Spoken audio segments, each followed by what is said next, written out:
Olá a todos, aqui é o Jonas novamente, aqui falando aqui da Nova Star.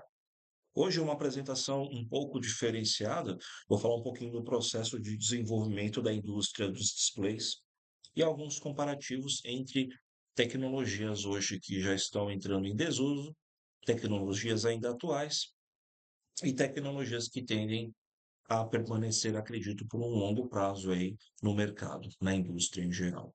Falar um pouco aqui então no nosso sumário, introdução da indústria, cenário de aplicações, tanto para projetores, monitores de LCD, painéis de LED, utilização e aplicações para painéis de LED internas e externas, e no final um resumo, um overview com comparativo entre todas as tecnologias. Começando então, falar sobre os tipos de display. Hoje, e até num passado muito recente, tem muita demanda, muita utilização de projeto aonde utilizávamos video wall e telas de LCD. Você poderia montar qualquer tipo de layout, tipo mosaico, formato criativo. Você poderia ligar diversos monitores, porém, você tem a questão das bordas, um fator que incomodava muitas pessoas. Diferente do projetor, no qual você não tem bordas, porém, você precisa considerar uma instalação onde fica mais complexo, além do problema relacionado ao brilho ou local onde será instalado o projetor. E tempo de vida útil também é outro fator a ser considerado. E o outro ponto, o painel de LED hoje tem grande aceitação do público em grandes projetos, em qualquer tipo de aplicação, por conta do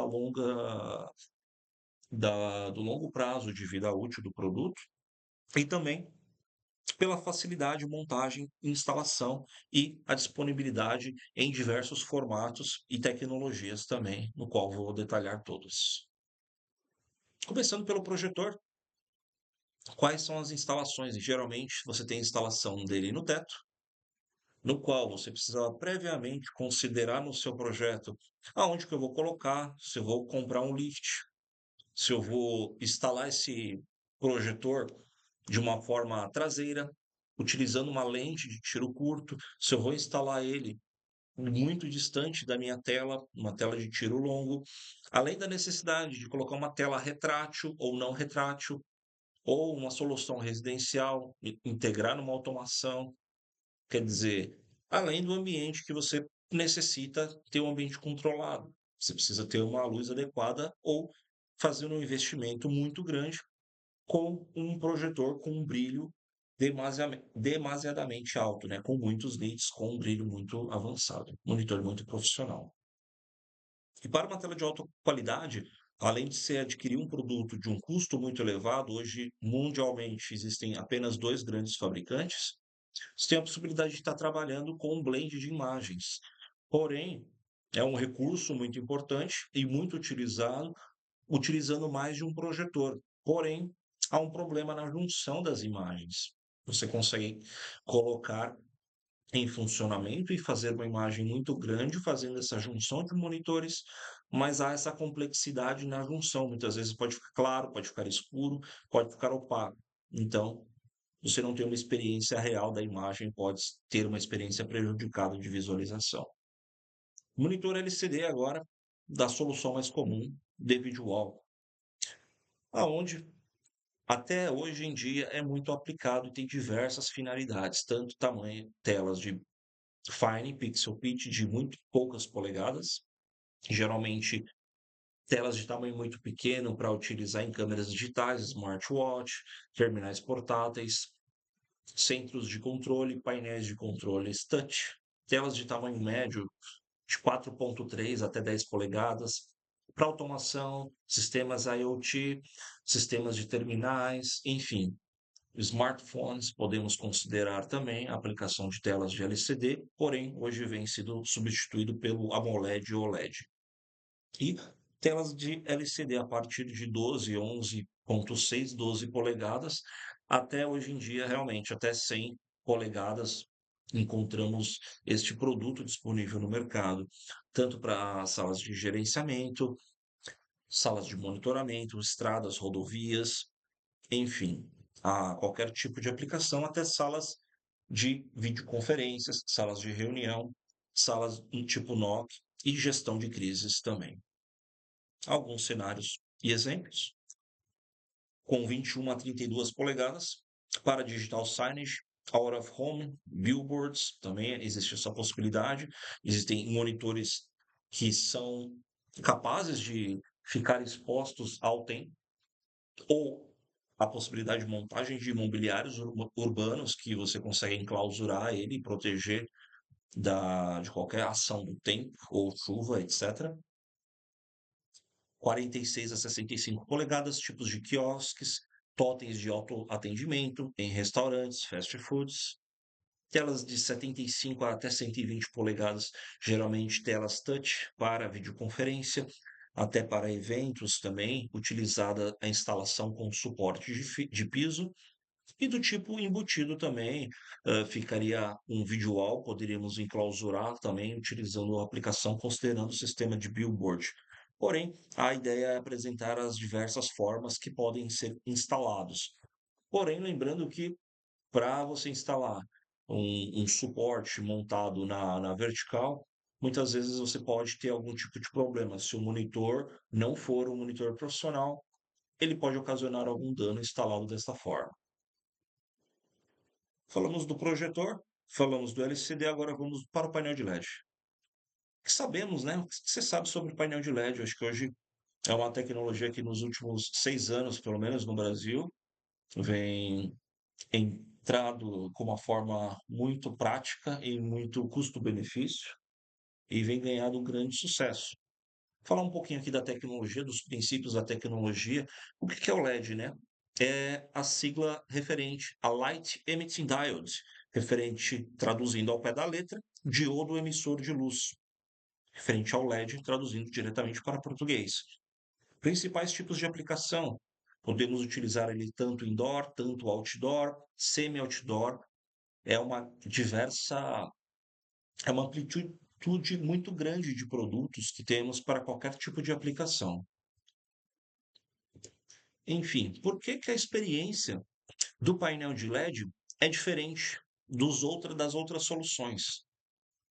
Em cada pixel, o que que é o pixel, né? Vamos explicar inicialmente isto. É a distância entre os dois centros de cada lâmpada a outra medida em milímetros.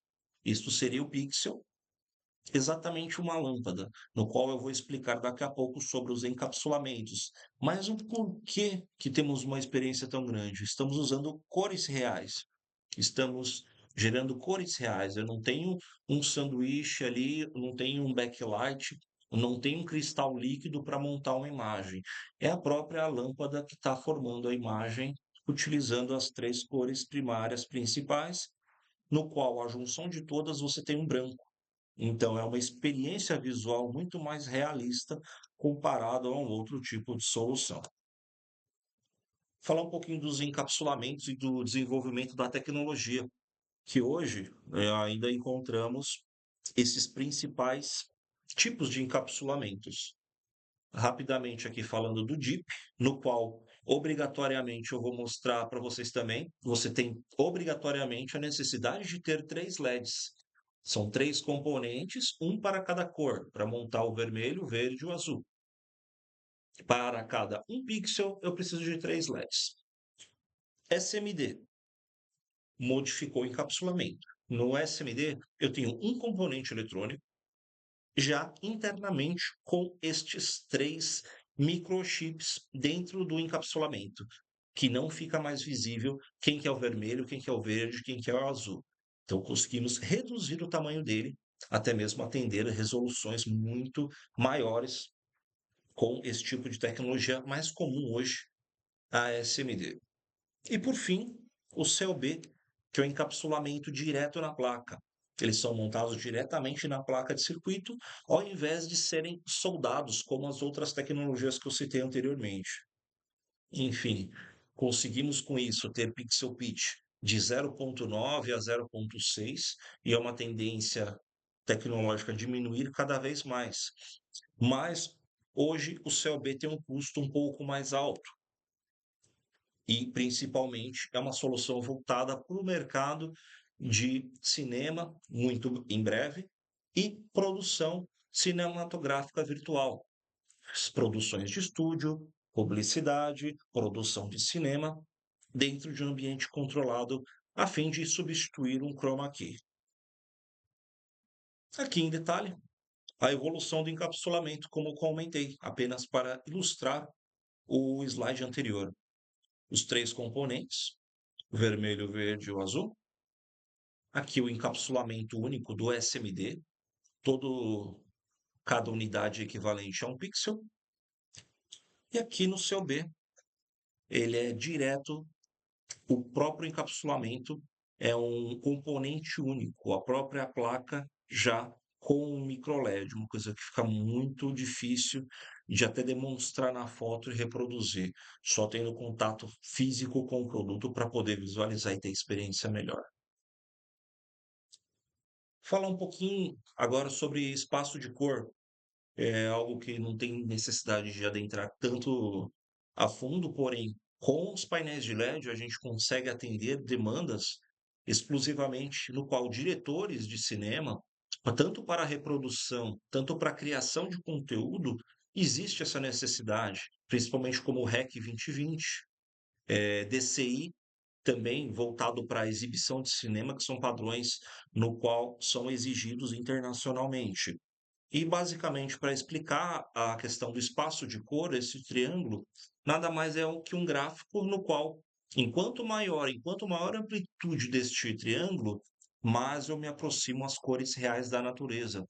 Estão vendo que aqui o 2020 ele tem um alcance maior que os outros tipos de espaço de cor, os outros tipos de gama tem um gama menor. Então, automaticamente, a quantidade de cores vai ser reduzida. Eu não tenho uma reprodução com grande fidelidade de todas as cores que existem da natureza.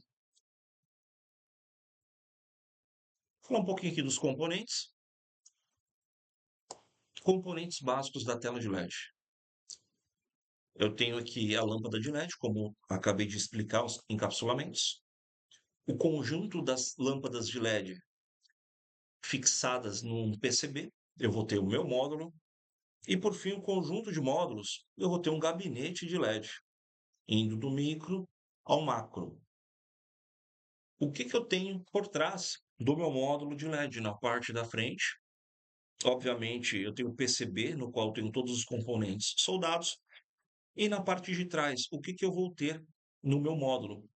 Eu vou ter os chips, tanto driver shippers como decoder chips, ou também chamados de CIs, os conectores de hub, que em alguns modelos a conexão é feita direta na placa-mãe ou na hub board do gabinete, ou alguns modelos utilizam flat cable neste conector. Temos aqui o conector de alimentação, geralmente já vem da própria power supply, da fonte de alimentação, via cabo flat às vezes não. E aqui, por fim, o próprio PCB, né, que é a placa de circuito impresso. Geralmente o acabamento, geralmente do módulo, às vezes em ABS, quando é um painel flexível, é um módulo mais emborrachado, geralmente já é de um outro material. Aqui para dar continuidade, até falando do que eu acabei de citar, o módulo flexível. O próprio PCB ele é emborrachado e permite fazer uma angulação personalizada do seu projeto, tendo um resultado como esse aqui, conseguindo customizar toda a angulação de uma forma muito prática e fácil. Outros tipos de gabinetes também. Essa tela tipo grade, conhecida também como mesh, geralmente para ambientes outdoor, e a praticidade de instalação, porque ele é muito leve e você não tem resistência ao vento, por ter essas lacunas entre uma fileira de LED e outro. Tela transparente, telas flexíveis também, que podem ser instaladas diretamente em superfícies de vidro, causando um efeito visual muito interessante, como este aqui. Telas também de piso, no qual são altamente resistentes à pressão, e até mesmo tela interativa, no qual conseguimos trigar comandos e ter interatividade com os usuários.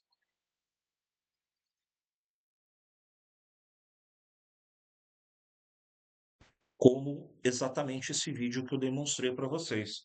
Então, além da resistência à pressão, alguns conseguem suportar, dependendo da quantidade de gabinetes que você tem, pode suportar de 1 tonelada até 2 toneladas. Vai depender do modelo do painel e o fabricante que disponibilizar também. É necessário checar essas especificações.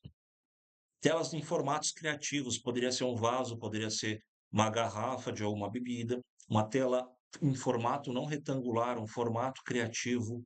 Hoje podemos e temos a liberdade de montar telas em formato esférico, cilíndrico, enfim, hoje tem essa criatividade e a possibilidade de montar qualquer tipo de layout conforme o seu cliente desejar.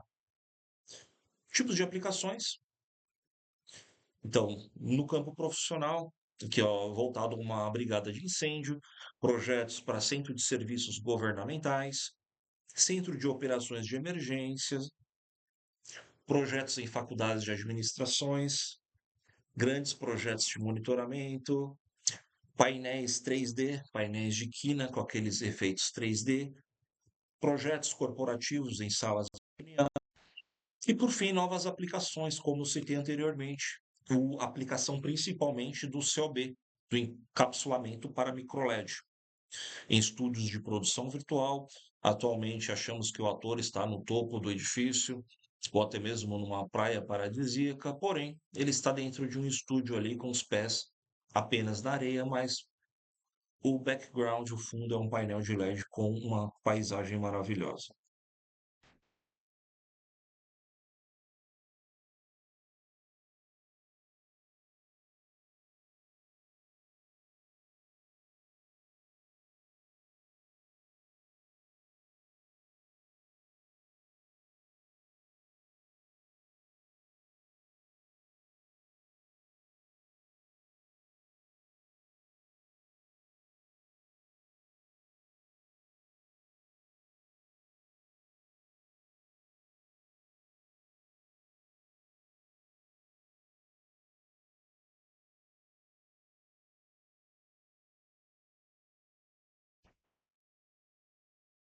E também eu quis deixar o vídeo rodando para poder visualizarem a experiência. Além do formato, aqui eu tenho uma mescla, a utilização dele para o segmento de rental, para o segmento de locação, principalmente para grandes shows, grandes eventos, no qual aqui foi utilizado solução com painéis flexíveis e a possibilidade de ter essa dinâmica, mecanizando eles, utilizando dispositivos para ter essa mobilidade, ter esse efeito diferenciado.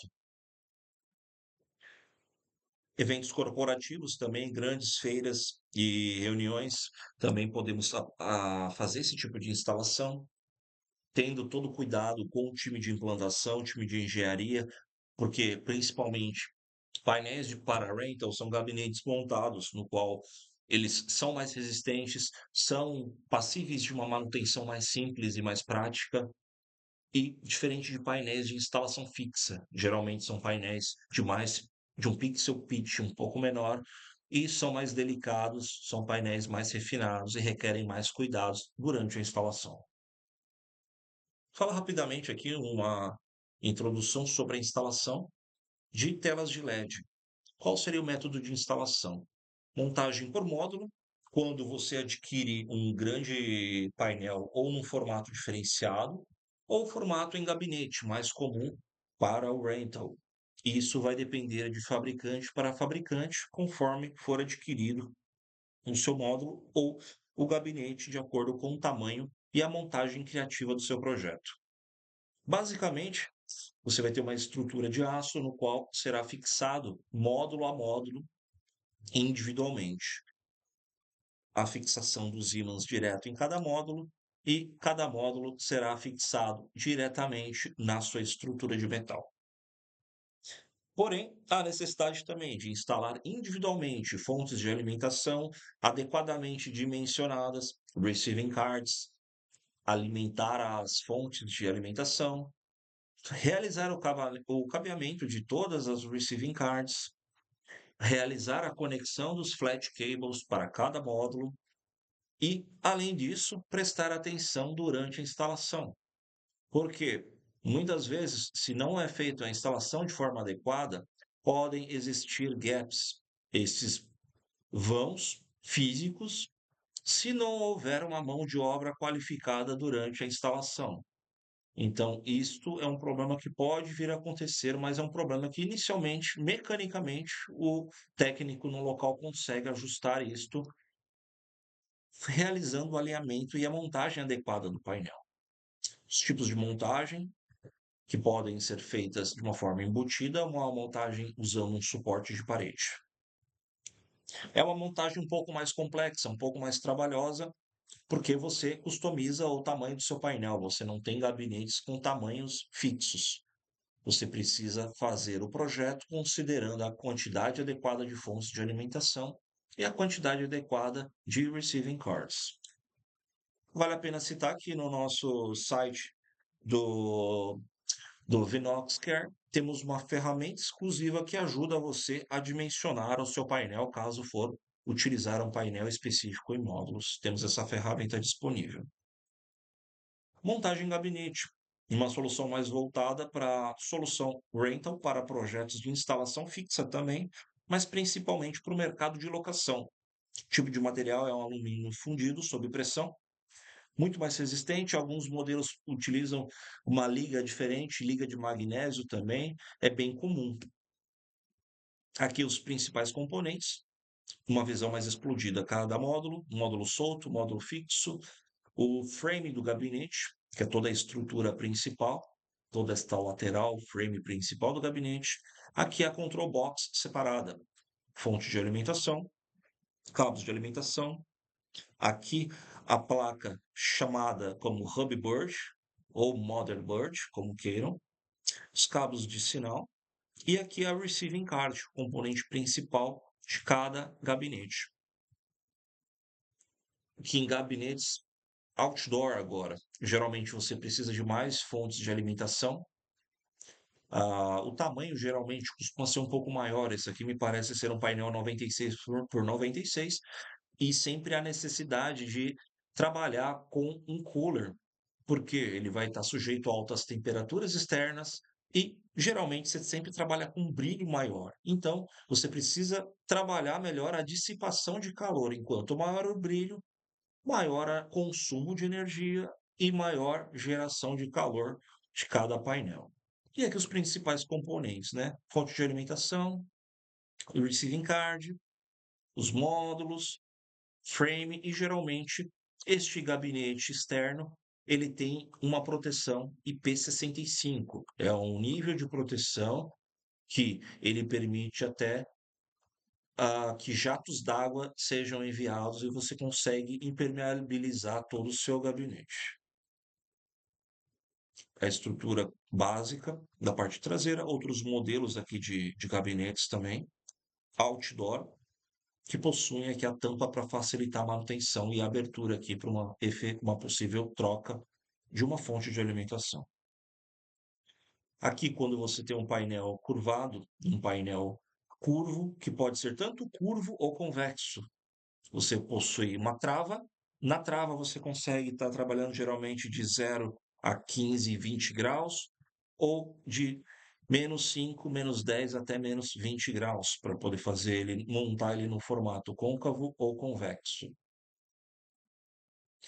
Para a conexão entre um e outro, geralmente é uma trava muito básica, que é chamada de fast lock, traduzindo ao pé da letra, é uma trava rápida.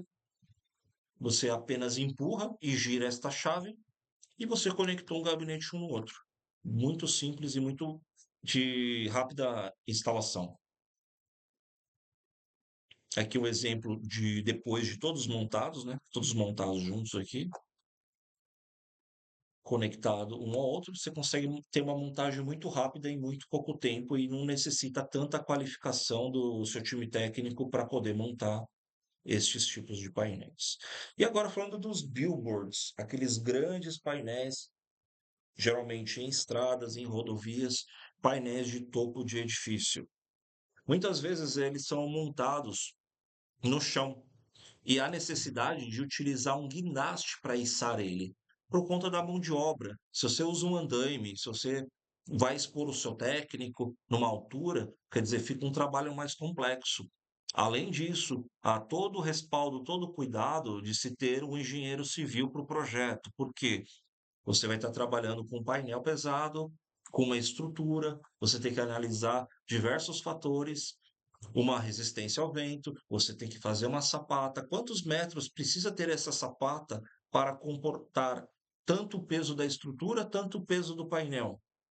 Então, toda essa montagem tem que ter um engenheiro civil também envolvido no projeto, para que ele possa assinar essa ART, autorizando e, claro, para que tenha todas as condições de segurança que são cabíveis para montar e para que tenha segurança na implantação desse projeto e não ter um problema futuro.